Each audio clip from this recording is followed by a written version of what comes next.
बहुत ही अहम मसला है। एक ख़ातून मालूम करती हैं 2 साल पहले मेरी शादी हुई थी, लेकिन 1 साल से मेरे हस्बैंड गायब हैं। कुछ पता नहीं कहाँ हैं। बहुत कोशिश की तलाश करने की, लेकिन कुछ पता नहीं चला। तो इस कंडीशन में मेरे लिए शरई हुक्म क्या है, वजाहत फरमाएँ। मज़कूरा सवाल का जवाब ये है कि इस्लामिक फ़िक़ा की इस्तिलाह में ऐसे आदमी को मफ़कूद कहा जाता है, यानी जिस खातून के शोहर का कुछ अता पता ना हो कि वो ज़िंदा है या ये कि इंतकाल हो गया है, ऐसे को मफ़कूद कहा जाता है। इस बारे में मसला ये है कि मफ़कूद की यानी गुमशुदा शोहर की बीवी अपनी बकिया पूरी ज़िंदगी इफ़्फ़त, इस्मत और पाकदामनी के साथ गुजार दे। लेकिन अगर वो ये चाहती है कि मैं अपनी ज़िंदगी में दूसरा निकाह करूं, तो उसका तरीक़ा ये है कि वो मुस्लिम दारुल क़ज़ा में जाकर, मुस्लिम पंचायत और दारुल क़ज़ा में जाकर गवाहों के साथ ये बात साबित करे कि फ़ुला आदमी से फ़ुला तारीख़ में मेरा निकाह हुआ था, और ये भी साबित करे कि फ़ुला आदमी यानी मेरा शोहर फ़ुला तारीख़ से गुम है, उसका कुछ अता पता नहीं है। उसके बाद दारुल क़ज़ा ख़ुद भी और ख़ुद उस औरत के रिश्तेदार भी, घर वाले भी इस बात की तहक़ीक़ व तफ्तीश करेंगे कि वो कहाँ चला गया है।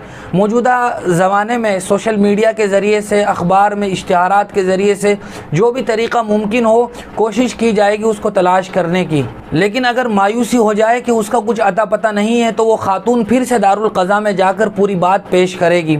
उसके बाद दारुल क़ज़ा उस औरत को इस बात का हुक्म देगा कि तुम 4 साल अभी मज़ीद इंतज़ार करो, हो सकता है कि वो आ जाए।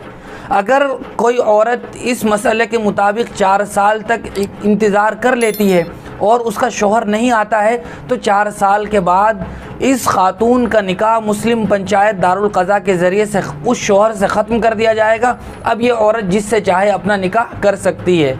लेकिन अगर ये औरत ये कहे कि मैं 4 साल इंतज़ार नहीं कर सकती, मुझे अपने बारे में ज़िना का, बदकारी में मुब्तला होने का ख़तरा है, और गुम हो जाने वाले शोहर ने मेरे लिए इतना नानो नफ़क़ा भी, खाने पीने का इंतज़ाम भी नहीं किया है कि मैं उसके बग़ैर अपनी ज़िंदगी गुजार दूँ, तो दारुल क़ज़ा अगर इस बात को महसूस करे तो फिर वो उसी वक्त उस औरत का पहले शोहर से निकाह ख़त्म कर सकता है। अब इस औरत को इख्तियार है कि वो दूसरा निकाह जहाँ चाहे कर सकती है। लेकिन दूसरा निकाह करने के बाद जितने साल के बाद भी अगर उस औरत का पहला शोहर आ जाता है, तो ये उसी की बीवी होगी। दूसरे शोहर से जिससे निकाह किया था उससे निकाह ख़त्म हो जाएगा और ये पहले ही की बीवी कहलाएगी।